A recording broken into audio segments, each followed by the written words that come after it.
지난 2월 26일 재수요일로 시작된 사순절의 절기가 은혜 가운데 잘 맞춰지고 고난주간을 지난 오늘 2020년 부활주일을 맞이하게 됐습니다. 당초에는 코로나 질병이 이렇게 오래 갈 것이라고 전혀 생각하지 못했는데 우리는 요사이 생전에 경험해보지 못한 아주 특별한 경험을 하고 있습니다. 모두 다 어려운 시간을 보내고 계시지만 오늘 이 부활주일 예배를 통해서 모든 어두움과 우울함과 또 답답함을 다 씻어내고 부활의 산 소망과 기쁨을 누리게 되는 복된 예배가 되어지기를 소망합니다. 오늘 귀한 예배당에 찾으신 여러분들과 또 온라인 방송을 통해서 가정에서 일터에서 함께 하시는 모든 성도들에게 하나님의 크신 축복이 함께 하시길 축원합니다. 2020년 부활주일 예배 하나님 앞에 드립니다. 다 함께 주악에 맞춰 기도하겠습니다.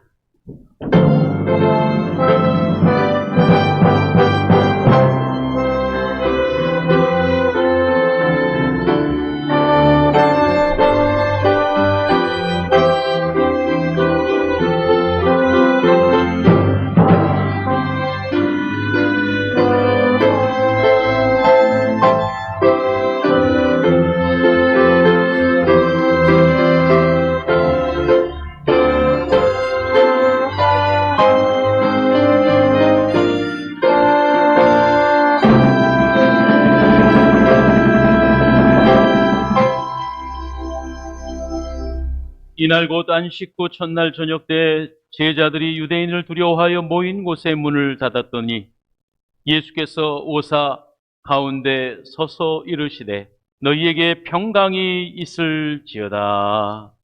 예수께서 이르시되 어찌하여 두려워하며 어찌하여 마음에 의심이 일어나느냐. 내 손과 발을 보고 나인 줄 알라. 또 나를 만져보라. 영은 살과 뼈가 없으되 너희 보는 바와 같이 나는 있느니라. 할렐루야. 사망 권세 이기시고 부활하신 우리 구주 예수님께 감사와 찬송과 영광을 올려드립니다. 부활의 기쁨이 충만한 이 아침에 드리는 저희의 예배를 받아주시옵소서. 죄악으로 어두워진 이 땅 위에 부활의 밝은 빛 비춰주사 질병과 죽음 앞에 공포에 떨고 있는 저희들의 심령에 평강과 부활의 소망을 채워 주시옵소서. 부활의 첫 열매가 되신 주님의 뒤를 따라 우리도 부활에 참여하게 될 것을 믿습니다. 이 확고한 믿음 안에서 흔들리지 말고 견실하며 주님의 일에 더욱 힘쓰는 자들 되게 하옵소서. 예수님 이름으로 기도하옵나이다. 아멘. 다 함께 찬송가 161장으로 힘차게 찬양하십니다.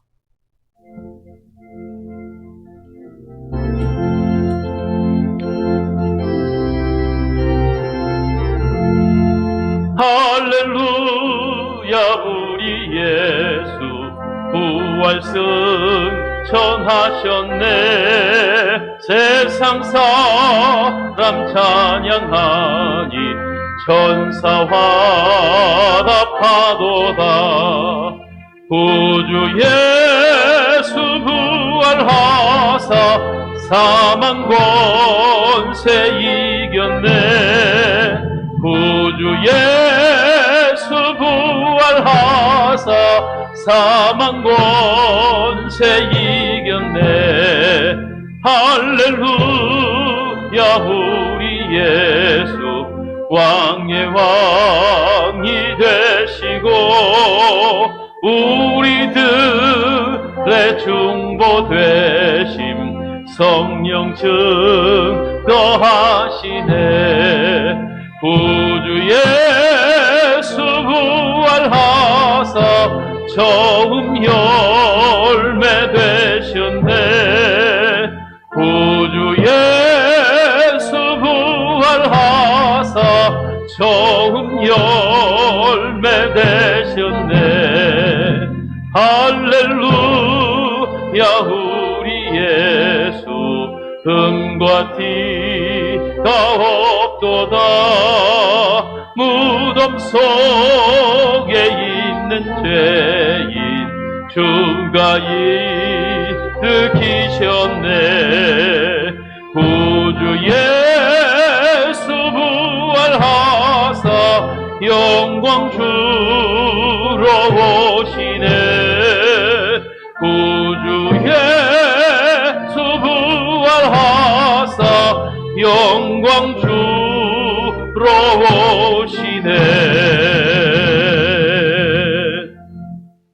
사도신경으로 우리의 신앙을 하나님께 고백합니다.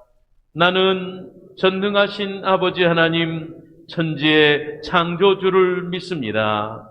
나는 그의 유일하신 아들 우리 주 예수 그리스도를 믿습니다.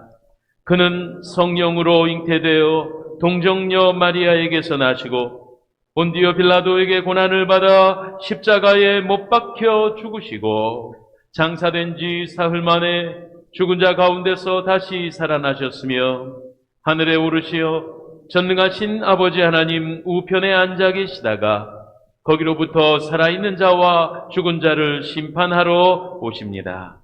나는 성령을 믿으며 거룩한 공교회와 성도의 교제와 죄를 용서받는 것과 몸의 부활과 영생을 믿습니다. 아멘. 예배를 위해 문기남 장로님 기도하십니다.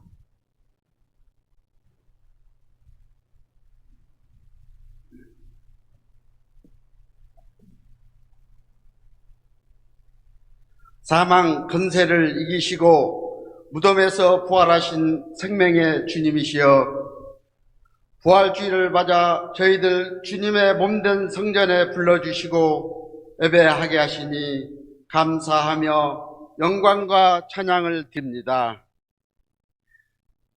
저희들은 죄와 허물로 죽을 수밖에 없었지만 예수님의 부활로 죽은 자 가운데서 다시 살게 하시니 감사를 드립니다.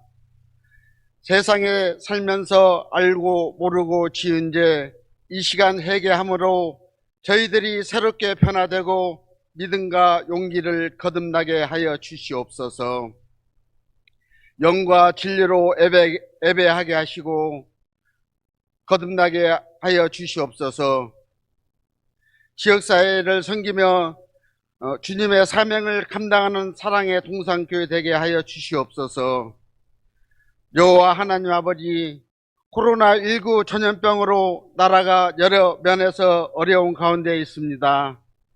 나라를 위하여 합심으로 기도하게 하시고 나라와 교회, 가정에 이르기까지 이기가 기회로 새롭게 반전되는 기적의 역사를 이루게 하여 주시옵소서.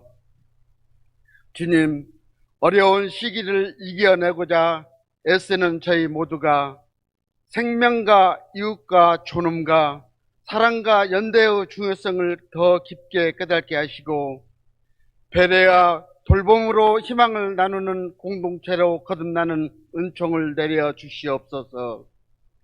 이 시간 목사님을 통하여 전하시는 말씀 위에 성령님이 함께 하시어 우리를 감화하게 하시고 영적인 깨우침이 이루어지게 하시며 하나님의 백성으로서 부족함이 없는 삶을 살도록 인도하여 주시옵소서. 부활하시어 우리의 구주가 되시는 예수 그리스도의 이름으로 기도드리옵나이다. 아멘.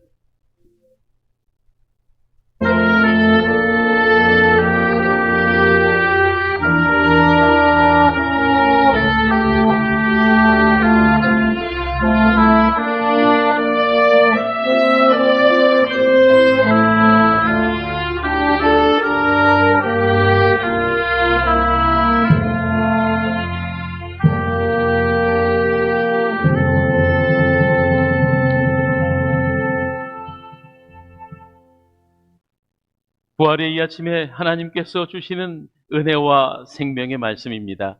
신약성경 고린도전서 15장 12절로 19절 말씀, 신약 282쪽입니다.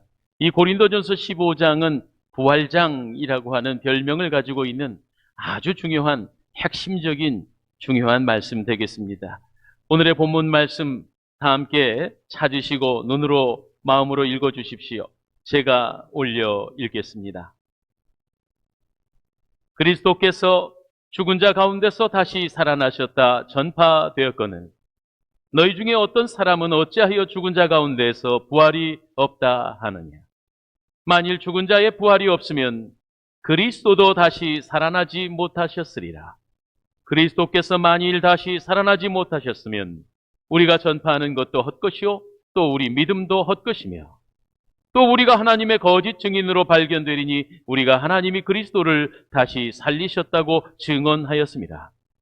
만일 죽은 자가 다시 살아나는 일이 없으면 하나님이 그리스도를 다시 살리지 아니하셨으리라. 만일 죽은 자가 다시 살아나는 일이 없으면 그리스도도 다시 살아나신 일이 없었을 터이요. 그리스도께서 다시 살아나신 일이 없으면 너희의 믿음도 헛되고 너희가 여전히 죄 가운데 있을 것이요. 또한 그리스도 안에서 잠자는 자도 망하였으리니 만일 그리스도 안에서 우리가 바라는 것이 다만 이 세상의 삶뿐이면 모든 사람 가운데 우리가 더욱 불쌍한 자이리라. 아멘. 오늘은 부활주일이어서 특별히 지난 사회적 거리두기 예배 속에도 우리 성도님들은 자유롭게 선택하시어 댁에도 계셨고 예배당에 오시는 분도 계셨으나 우리 챔버 오케스트라는 자신의 사명을 감당하시기 위해서 여러 수고를 무릅쓰고 지난 주간에도 계속해 아름다운 연주를 해주셨는데 오늘은 부활절 특별 찬양 연주로 우리 임마누엘 찬양대 챔버 오케스트라가 하나님을 찬양하겠습니다.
정말 감사합니다.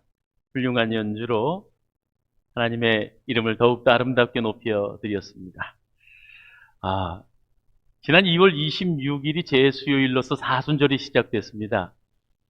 급하게 사회적 거리두기에 동참하느라고 새벽 예배도 영상으로 만들고 또 우리 교회 학교 각 교육자님도 예배를 알차게 준비하느라고 사실은 교육자들이 그 영상을 하나 10분짜리를 만드는데 3시간씩 시간을 투자하고 또 아직 일이 서투니까 우리가 뭐 방송 직원도 아니었고 그걸 다 끊어내고 편집하면서 사실 수고가 많았습니다.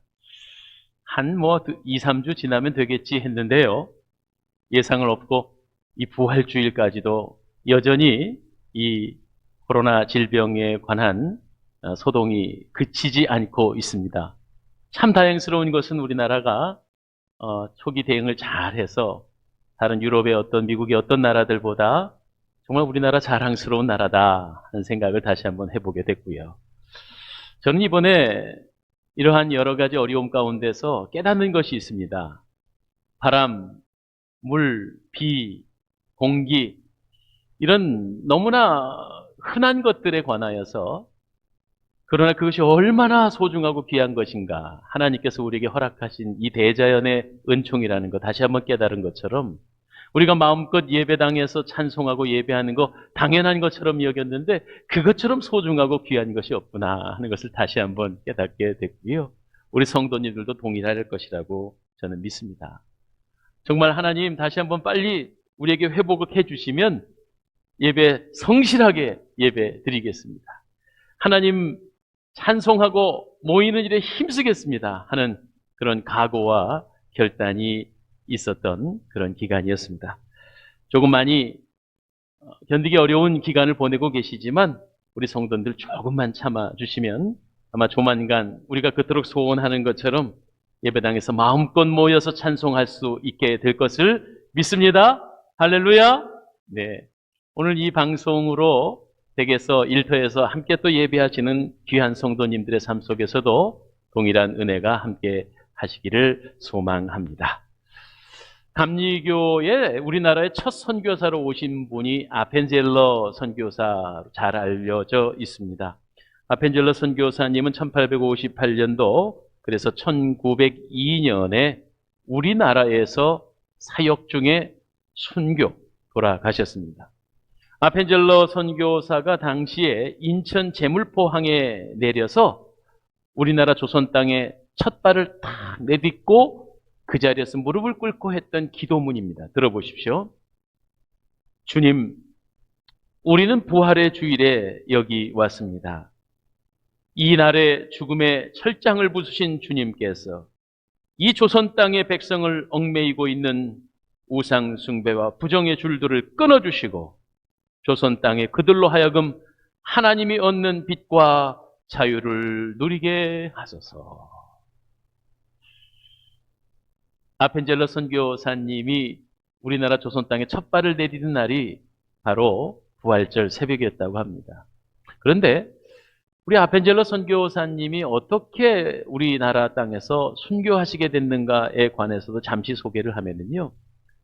1902년 6월 어느 날 주일에 성서 번역 회의 때문에 인천에서 목포항에서 선교사님들이 모이게 되는데 군산 앞바다쯤을 지나갈 때 그 배에 있었던 한 소녀가 바다에 떨어지므로 이 아펜젤러 선교사님이 그 소녀를 구하자고 바다에 뛰어들었는데 그때 소녀를 구하고는 자신의 목숨을 잃게 된 것. 바로 이 아펜젤러 선교사님이 순교하게 된 사연입니다.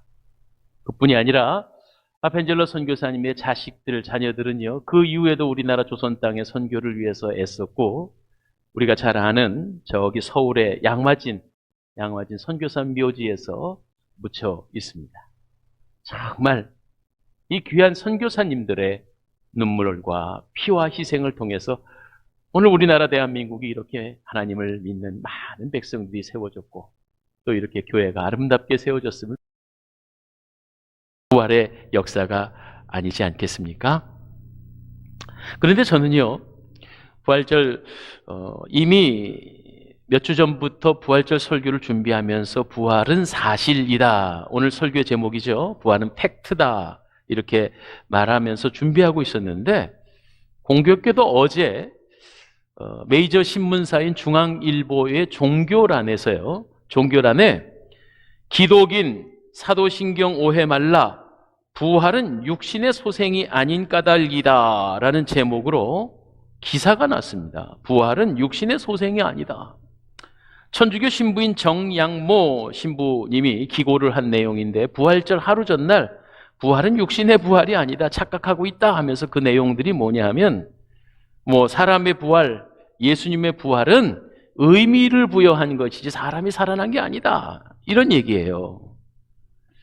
그 신부님은 저는 가톨릭 신부님을 흉보자는 것은 아닌데 어제 기사에 의하면 프랑스 리옹의 가톨릭 대학의 학사 석사를 받으시고 독일 비르츠부르크에서 대학 박사학위까지 성서신학으로 박사학위를 받으신 성서신학의 당대 석학이라고 하시는 이 가톨릭 신부님께서 예수님의 부활은 육신의 부활이 아니었다. 관념적이었다. 초대교회 교인들이 그냥 너무 절박하고 힘드니까 예수님 살아났다고 한 거다. 그리고 그에 따라서 우리 성도들도 부활한다는 개념은 이 땅이 죽고 나면 그냥 하늘나라에서 다시 산다 이런 의미지 육신의 부활이라는 게 아니다라는 그런 주장입니다.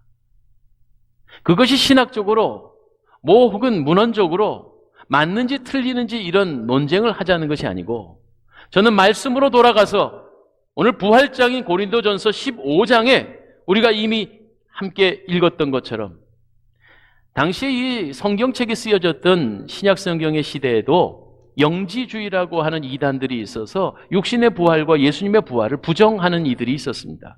그래서 고린도전서에 많은 논쟁들이 있었고 그것을 바로잡기 위해서 사도 바울은 부활장인 고린도전서 15장을 썼고요.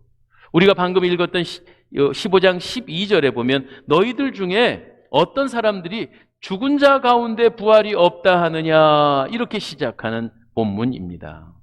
만일 죽은 자의 부활이 없으면 하고는 그 다음에 우리가 19절까지 읽었던 내용들이 쭉 나온다 이런 말씀입니다.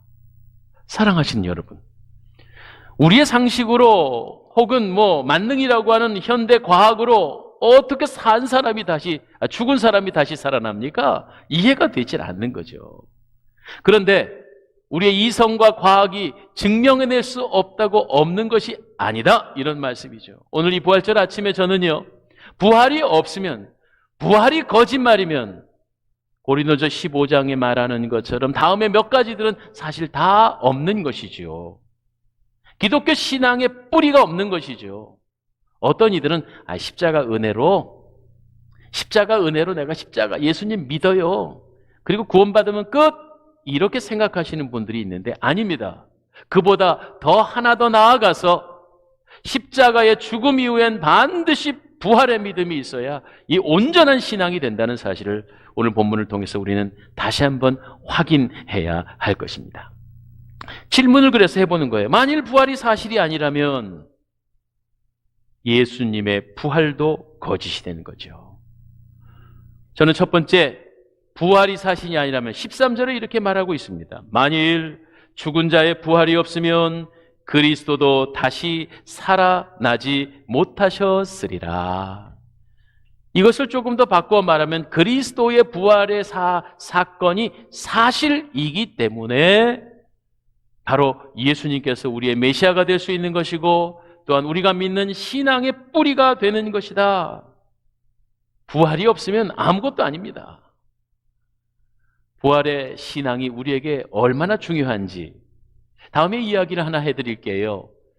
미국 서부 캘리포니아에는 우리나라로 치면 명문대학 하버드와 쌍벽을 이루는 스탠퍼드 대학이라는 대학이 있습니다.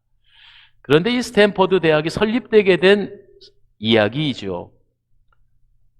리랜드 스탠포드라고 하는 사람이 있었습니다. 그는 아주 큰 부자였습니다. 그리고 캘리포니아 출신의 상원 의원이었습니다. 그런데 그가 사랑하는 아주 아끼는 외동 아들이 죽었습니다. 갑자기 죽었습니다.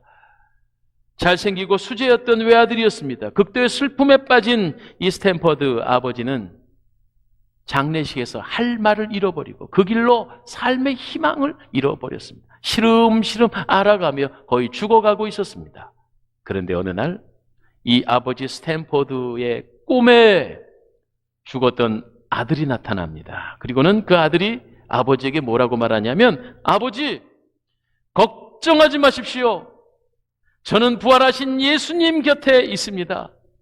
대신 내가 마음껏 공부하지 못하고 이렇게 아깝게 됐지만 돈이 없어서 공부하지 못하는 청년들을 아버지께서 좀 도와주세요. 이렇게 말을 했다는 거예요, 꿈에. 그래서 그 길로 이 스탠퍼드는 환상을 보게 됐고 부활의 소망을 갖게 되자 인생관이 확 바뀌어버렸습니다. 그래, 부활은 있다. 나는 반드시 저 하늘나라에서, 그리고 내가 부활한 예수님과 내 아들을 함께 만날 것이다. 믿음이 생긴 거예요. 그리고는 이 스탠포드는 자신의 전 재산을 털어서 대학을 세우게 된 것이, 그게 바로 스탠포드 대학입니다. 그때 당시에 돈, 그러니까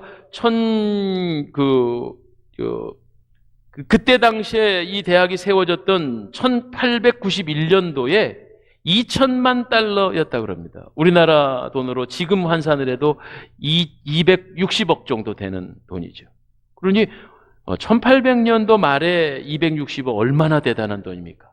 스탠퍼드는요, 그때 당시에도 전 학생들을 장학금으로 공부를 시키는 그런 유명한 대학이었고, 그리고 또 가난한 학생들은 용돈까지 주는 그런 대학이었답니다. 전 재산을 털어서. 어떻게 이렇게 리랜드 스탠퍼드가 이런 아름다운 일을 할 수 있었나요? 그것은 바로 천국의 소망과 부활의 믿음이 있었기 때문입니다. 오늘 성경은 오늘 13절에 말합니다. 부활이 없으면 예수님의 부활도 없었을 것이요. 그러나 예수님의 부활은 분명한 사실입니다. 분명히 부활은 있습니다. 세상에 소위 공부한다는 분들, 머리 좀 쓴다는 분들이 말하는 부활은 사실이 아니야, 관념이야, 개념이야 하라고 말하는 이 거짓 진실에 속지 마시기를 바랍니다. 두 번째, 만일 부활이 사실이 아니라면 우리에게 약속된 부활은 뭡니까? 우리의 부활도 없겠다, 이런 말씀이죠. 우리가 뒤에 쭉 넘어가서 15장 뒷부분 50절로 52절의 말씀, 우리가 장차 어떤 부활을 누리게 될 것인가에 관해 이렇게 설명하고 있습니다. 형제들아, 내가 이것을 말하노니 혈과 육은 하나님 나라를 이어받을 수 없고 또한 썩는 것은 썩지 아니하는 것을 유업으로 받지 못하느니라. 보라, 내가 너희에게 비밀을 말하노니 우리가 다 잠잘 것이 아니요 마지막 나팔의 순식간에 홀연히 다 변화되리니 나팔 소리가 나매 죽은 자들이 썩지 아니할 것으로 다시 살아나고 우리도 변화되리라. 그러니까 우리가 마지막 때 어떤 부활의 모양을 갖추게 될 것인지 여기에 아주 똑똑히 기록되어져 있습니다. 그런데 부활이 없다니요? 주님의 부활이 사실이 아니라면 우리도 여기에 기록된 것처럼 부활할 수 없는 것입니다. 바꿔 말하면 주님의 부활이 사실이기 때문에 우리도 부활합니다. 할렐루야. 이 부활의 믿음이 얼마나 소중한지 위대한 설교가 무디 목사님이요, 성도가 하나님의 부르심을 받아서 장례식을 치르러 나갔답니다. 그런데 장례식을 준비하는데 예수님은 혹시 장례식에 관해 어떤 설교를 하셨나 하는 궁금증이 들었다고 그래요. 왜 복음서에 보면 예수님의 수많은 설교와 예화가 있잖아요. 그런데 예수님은 한 번도 장례에 관한 설교를 하신 적이 없었다. 오직 장례 너머의 영생과 부활과 소망만 말씀하셨다. 그렇습니다. 왜 그럴까요? 우리 그리스도인 성도는 죽음이 영원한 죽음이 아니기 때문입니다. 다시 살아날 사람들에게 무슨 죽음에 관한 설교가 필요하겠습니까? 이런 예를 들어볼 수가 있겠습니다. 어떤 아주 못된 죄를 저질러서 사형 언도를 받은 범죄자가 있다고 생각해 봅시다. 그가 감옥에 갇혀서 그저 하루하루 사형당할 날만 기다리고 있을 거예요. 몇 월 며칠 그 당사자에게 알려주는 건 아니잖아요. 그 사형수가 공부를 한들 쓸모가 있겠습니까? 뭐 체력 관리를 한들 쓸모가 있겠습니까? 먹는 게 만나면 피가 되고 살이 되겠습니까? 아무 소용없지요. 그는 곧 죽을 수밖에 없기 때문입니다. 그러니까 이 사람이 나날이 부정적으로 돼갑니다. 책은 읽어서 뭐해? 뭐 몸에 좋은 약은 먹어서 뭐해? 곧 죽을 건데 그게 사형수의 모양이었죠. 어느 날 감옥 간수가 뭐 이제 사람 이름으로 부르는 게 아니니까 뭐 1632번 나와! 그랬더니 아하, 오늘이 바로 내가 죽는 날이구나 싶은 이 사형수가 고래고래 소리를 지르며 횡포를 부리며 물건을 집어던지며 난리가 났다는, 야단법석이 났다는, 죽고 싶지 않아서.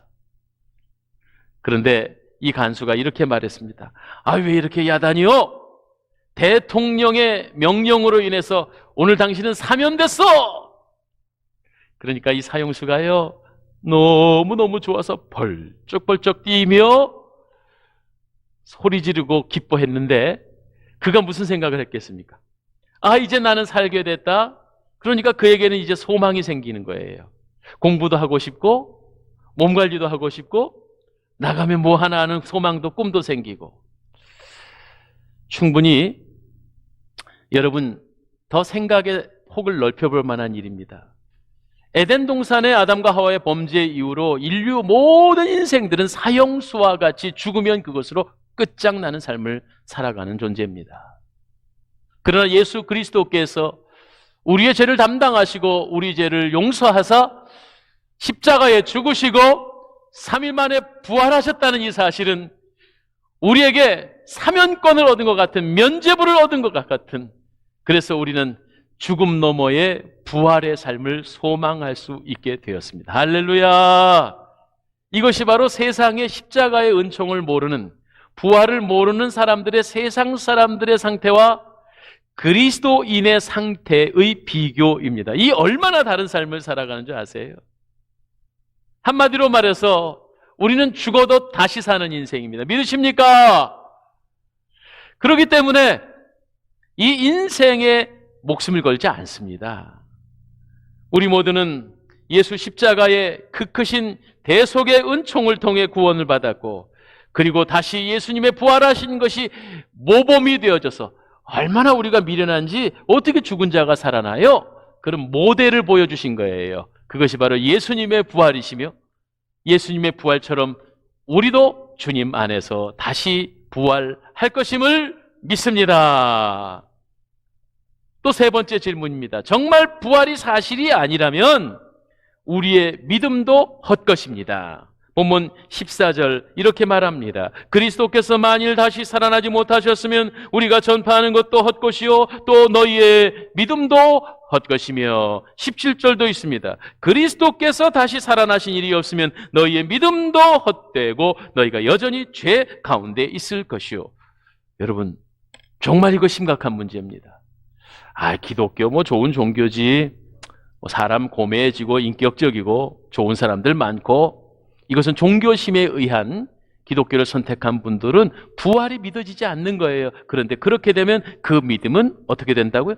헛것이다 말씀하는 것입니다. 부활 없이 믿음 없고, 부활을 믿는 것이야말로 가장 위대한 믿음의 핵심이라는 사실입니다. 부활의 신앙이 있어야 그리스도인답게 살아갈 수 있습니다. 여러분, 일제강점기 때 나라를 구하자고 독립운동을 하신 위대한 인물 중에 월남 이상재 선생님이 있으시죠?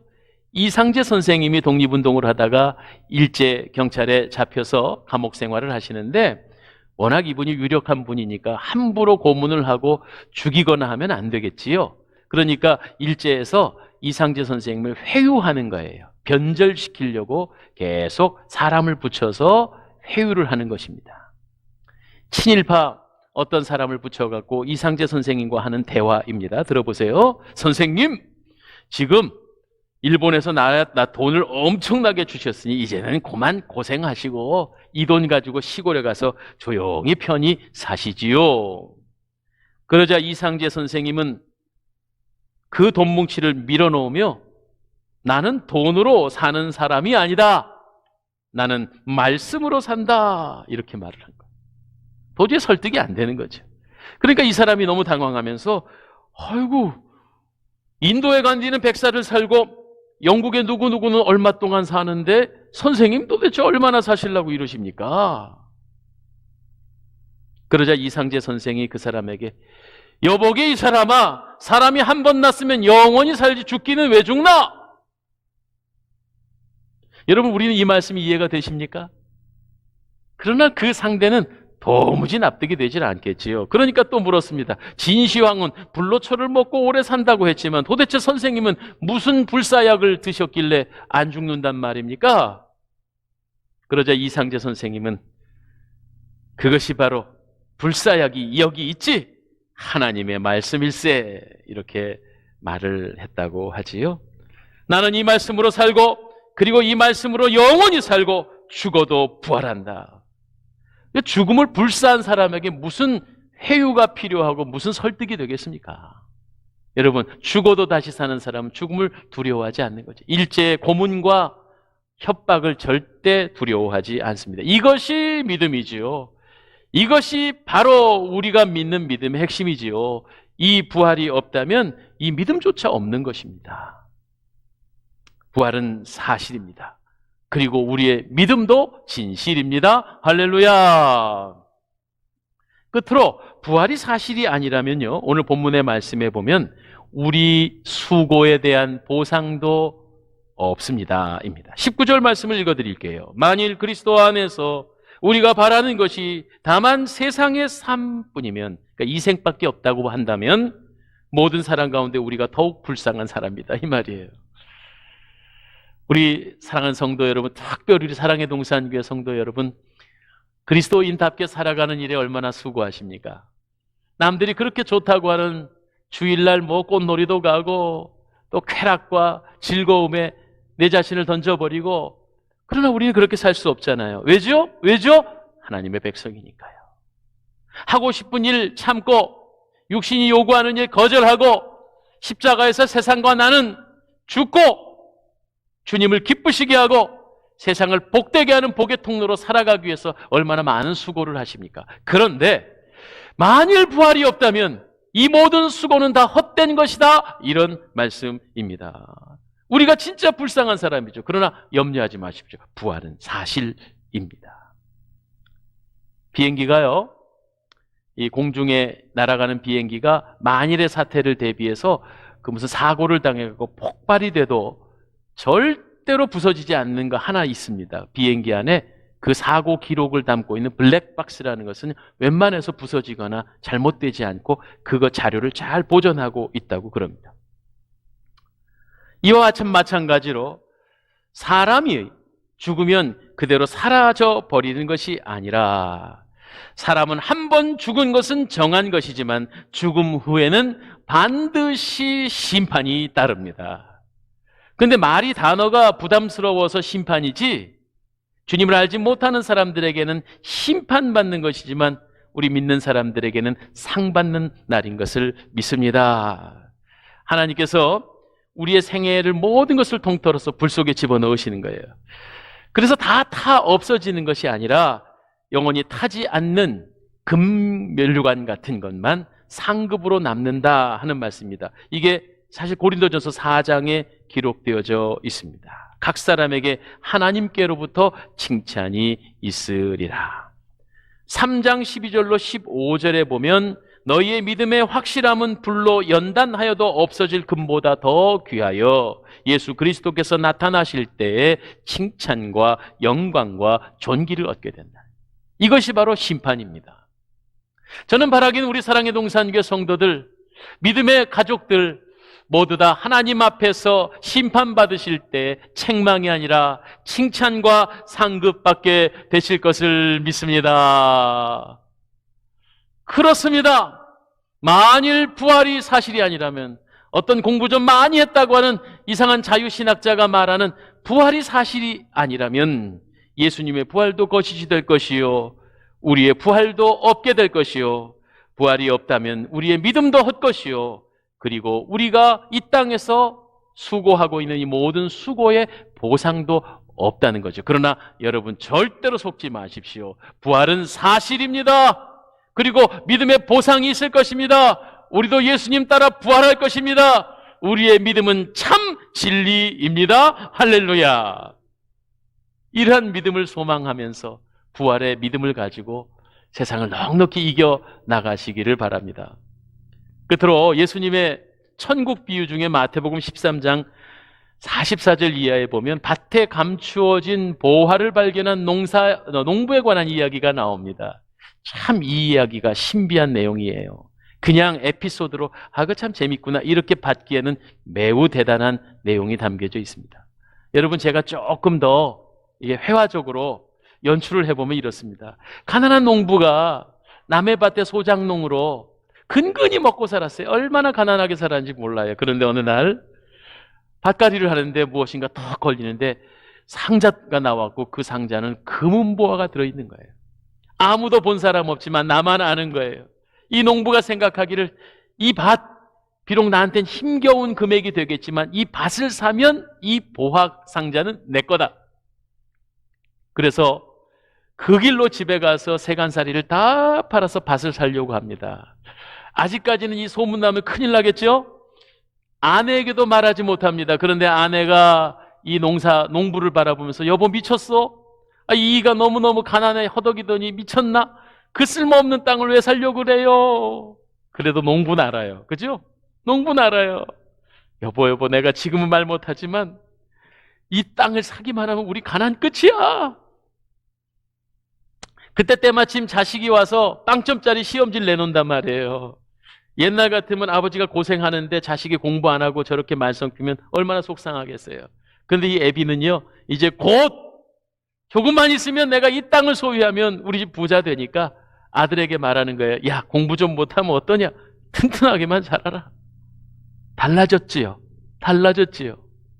동네 사람들이 그랬을 거예요. 아이고 저 김서방 너무 힘겹게 살더니 돌았나? 그 쓸모없는 땅을 산대. 세간살이 다 팔아서 산대. 그러나 이 농부는 알아요. 너희들이 몰라서 그래. 너희들이 내 마음을 어떻게 알아? 이 기쁨, 이 감격, 이 행복, 나는 저 땅을 사기만 하면 내 것이야. 사랑하는 여러분, 세상의 사람들은요, 이 생에서 끝장나는 삶이에요. 그러니까 각박하게 살 수밖에 없고 이 땅에 목매어 살 수밖에 없는 거예요. 그렇죠? 세상의 사람들이 우리에게 말하겠지요. 뭘 코로나 질병인데 예배를 드린다고 그래. 참 별난 인종들이야. 손가락질하고 있어요. 근데 그들이 우리의 기쁨을 알까요? 세상에 갇혀있는 사람들이 내세에 대한 그 상급을 알까요? 우리가 그것을 가지고 다툴 이유도 없어요. 농부의 심정만 가지고 있으면 돼요. 세상을 향해 우린 이렇게 외칩니다. 당신네들을 이 마음 몰라요. 아무도 이 마음 모를 거예요. 내세의 상과 부활의 기쁨, 그 감격, 그 행복, 내 하나님, 내 예수님만 아실 거예요. 그래서 오늘 우리가요, 허리띠 졸라매면서 그 땅을 살려고 그렇게 아둥바둥 하는 거예요. 천국의 상급을 바라볼 수 있기 때문에 이 땅에서 손해보고 사는 거예요. 그것이 바로 십자가의 삶이라는 거지요. 이거 모르고 구원은 알겠는데 세상 사람들과 똑같이 각박하게 살고 세상이 쫓아가는 거 똑같이 쫓아가고 남들처럼 좋은 명품에 남들처럼 해외여행에 이런 거 다니지 못해 속상해하면 그 천국 복음을 모르는 사람이에요. 부활의 진리를 아직 깨닫지 못한 사람이에요. 우린 이 땅에서 조금 손해보고 양보하고 살아도 천국에서 분명한 상급과 보상을 받을 하나님 나라의 백성, 우리 하나님의 친자식인 것을 믿으시기를 바랍니다. 그렇습니다. 만일 부활이 가짜라면 우리의 믿음은 근거도 사라지겠지요. 그러나 기뻐하십시오. 예수님 부활하셨습니다. 우리도 그렇게 부활할 것입니다. 사랑하는 우리 귀한 성도들을 먼저 천국에 떠나보냈으나 영이별이 아니라 우리는 다시 부활로 만나게 될 것을 믿습니다. 이 믿음, 이 신앙 가지고 천국 가는 그날까지 승리의 삶 걸어가시는 우리 사랑의 동산교회 성도들 다 되시기를 주님의 이름으로 축원합니다. 살아계신 주 나의 참된 소망 하는 찬송이 우리 171장입니다. 이 찬송하면서 하나님 앞에 예물 올리고요, 또 말씀을 다시 한번 되새겨 보겠습니다. 171장입니다.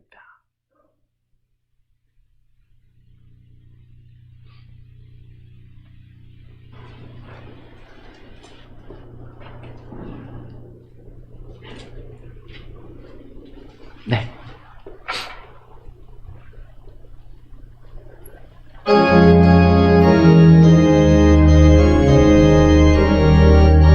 하나님의 독생자 예수님, 하나님의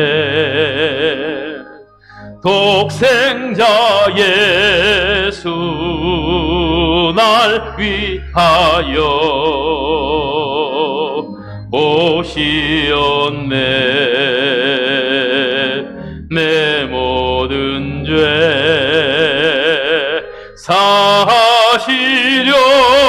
사시려고 십자가 지셨으나 다시 사셨네. 살아계신 주, 살아계신 주, 나의 참된 소망, 두려움이 사라지네. 사랑의 주, 내 갈 길 인도하니 내 모든 삶의 기쁨 늘 충만하네. 주 안에서 거듭난 생명 기뻐하며 찬양하리. 가슴 속에 넘치는 확신, 우리의 가는 길에 소망 넘치네. 살아계신 주, 나의 참된 소망, 두려움이 사라지네. 사랑의 주, 내 갈 길 인도하니 내 모든 삶의 기쁨 늘 충만하네. 선한 싸움 다 마친 선한 싸움 다 마친 후에 우리 주님 배우리라. 사망 권세 다 물리치고 주님이 다스리니 영광 넘치네. 살아계신 주, 살아계신 주, 나의 참된 소망, 두려움이 사라지네. 사랑의 주, 내 갈 길 인도하니 내 모든 삶의 기쁨 늘 충만하네. 기도하겠습니다. 하나님, 주님이 부활하셨으니 우리도 부활하는 것을 믿습니다. 우리에게 내세 산 소망을 주신 것을 믿고 감사드립니다. 하나님, 이 땅에서 그리스도인답게, 성도답게, 주님의 백성답게 살아가라. 하늘나라에 상급이 있음을 믿고 감사를 드립니다. 이 부활의 신앙을 믿음으로 붙잡고 오늘도 승리의 길 걸어가는 성도들 되게 하여 주시옵소서. 어려운 시대를 살아가고 있으나 우리 이 귀한 시간이 지나고 나면 더욱더 주님, 든든히 주님께서 붙잡아 주실 줄 믿습니다. 오히려 어려울수록 더 믿음을 바로 세우고 기도의 무릎을 꿇으며 어디서든지 자립신앙으로 스스로 주님과 함께 교제하고 깊이 묵상하는 우리 성도들 되게 하여 주시옵소서. 부활주일 귀한 예물을 주님 앞에 올립니다. 주님, 이 예물 드린 손길을 축복하사 은혜 베풀어 주시옵소서. 하나님, 물질의 궁핍함이 없게 하시고 나누고 베푸는 귀한 은혜를 부어 주시옵소서. 특별히 건강에 어려움을 당하여 하나님 병원에 계신 우리 성도들을 불쌍히 여기사 주님 친히 찾아가시고 보혈의 피를 뿌려 안수하시고 병마에서 고쳐지게 하여 주시옵소서. 이 나라 이 민족을 불쌍히 여기사 하나님, 우리가 얼마나 주님의 은혜를 힘입고 살았는지 다시 한번 깊이 깨닫고 회개하는 백성들 되게 하시고 하나님, 이 나라 전 세계에 창궐하고 있는 이 모든 질병을 속히 그쳐 주시옵소서. 우리에게 다시 한번 생명의 기회를 주시고 자유의 기회를 주시면 주님 영광을 위해 뜨겁게 충성하며 예배하며 살겠나이다.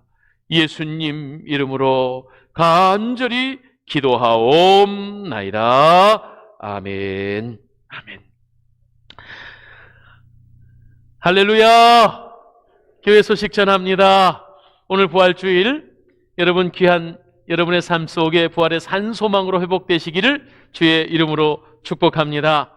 말씀드린 것처럼 아직까지는 조금 더 국가에서 또 여러 가지 행정당국에서 사회적 거리두기를 요청하고 있습니다. 조금만 더 참으시면 자유로운 시간이 돌아오리라고 믿습니다. 학교가 개학하여 정식으로 우리 어린 아이들이, 학생들이 학교를 출입하게 되는 때가 아마 그 시점이 되지 않겠나 싶고요. 여러분, 모든 공예배와 새벽 기도회까지 영상과 실시간 예배가 있습니다. 사정이 여의치 않으신 분들, 연약하신 분들은 일부러 교회까지 오시려고 하지 마시고 가정에서 동영상 예배를 참여하시기 바랍니다. 정한 기간 동안 교회 버스는 너무너무 죄송하지만 운행을 아직 하지 못하고 있습니다. 모든 시간이 추후 변동이 생기면 바로바로 연락을 드리도록 하겠습니다. 헌금을 드리는 방법, 직접 이렇게 교회에 오신 분들은 물론이요, 또 온라인으로서 송금하실 수 있도록 은행구자를 주보에 기록해 두었습니다. 여러분의 조남과 헌금의 목적을 기록하여 줘서 송금하시기 바랍니다.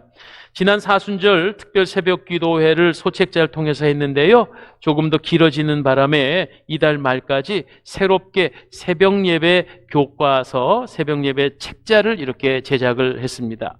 여러분께서 비록 예배당에 오시지 못하여도 댁에서 정하신 시간에 새벽 예배를 잘 참여하시고 영상으로 계속 띄워드리니까 참고하시기 바랍니다. 나가실 때 필요한 수량만큼 받으실 수 있겠습니다.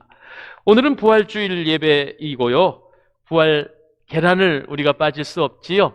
예수님께서 무덤을 깨치고 일어나신 것을 상징하는데 부활란을 가져가시고요. 여러분이 드셔도 좋고 이웃에게 부활의 소식을 전하면 참 유익하게 쓰여지겠습니다. 끝으로 우리 교회가 주 2회 이상 방역에 철저히 하고 있고 또 사회적 거리 두기를 잘 지키고 있습니다. 여러분 적극적으로 동참해 주시기 바라고요. 성도님들의 개개인 소식들 우리 교역자실로 또 저에게 연락 주시기 부탁을 드립니다. 끝으로 4월 15일은 우리 귀한 일꾼들을 뽑는 총선 투표 날입니다. 하나님께서 세우신 그리고 또 나라에 충성할 수 있는 귀한 일꾼들 여러분 기도 중에 꼭 그 한 표를 행사해 주셔서 애국하는 그리스도인 되어 주시기 부탁을 드립니다. 양기신 장로님께서요 원치 않는 교통사고를 당하셔서 아주 큰 사고였는데 하나님이 지켜주셔가지고 전혀 몸에 다치신 거 없고 안면에만 조금 이렇게 다치신 데가 있네요. 얼마나 감사한지 모릅니다. 위에서 기도해 주십시오. 봉동에 있는 하늘정형외과에 입원 중이십니다. 우리 안미자 집사님의 남편 되시는 송병섭 권찰님께서 일전에 위암이 발견되었습니다. 그래서 서울 분당에 있는 서울대학교 병원에 입원 중이신데 돌아오는 화요일로 알고 있습니다. 이 화요일에 위를 일부 이렇게 잘라내시는 수술을 하게 되는데 우리 요즘 의료시술이 좋아서 거뜬히 회복될 것을 믿고요. 여러분께서 이름 불러가시면서 새벽으로 밤마다 중보해 주시기 부탁을 드립니다. 자, 이제 좌우의 분들에게 목내어 인사하면서 예수님 부활하셨습니다. 이렇게 인사합시다. 시작! 예수님 부활하셨습니다. 두 번째요. 우리도 부활합니다. 시작! 이제 끝으로 세 번째. 부활의 소식을 세상에 전합시다. 아멘. 할렐루야. 박수 한번 크게 하겠습니다.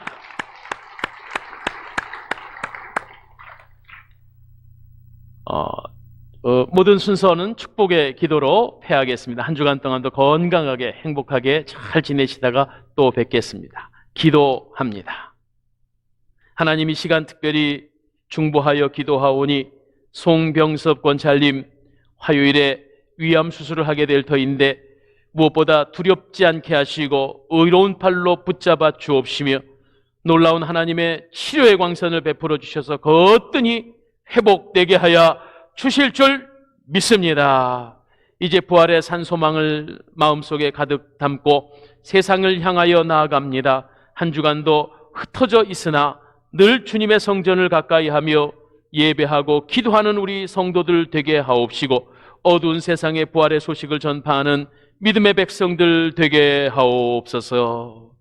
이제는 부활의 소망 되신 예수 그리스도의 은혜와 내세와 천국의 상급 주신 하나님 아버지의 만극한 사랑하심과 성령님의 내주교통 역사 인도 충만하심이 부활의 확실한 소망을 가지고 성도답게 그리스도인답게 직분자답게 주의 자녀답게 살기로 결단하는 우리 사랑의 동산교회 성도들 머리머리 위에 우리나라 대한민국 위에 우리나라 대한민국의 교회 위에 이제로부터 영원토록 계시옵기를 축원하옵나이다.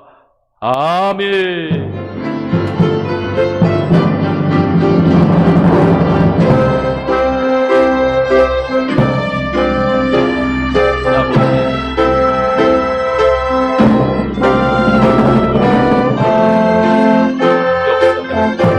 믿습니다. 아버지.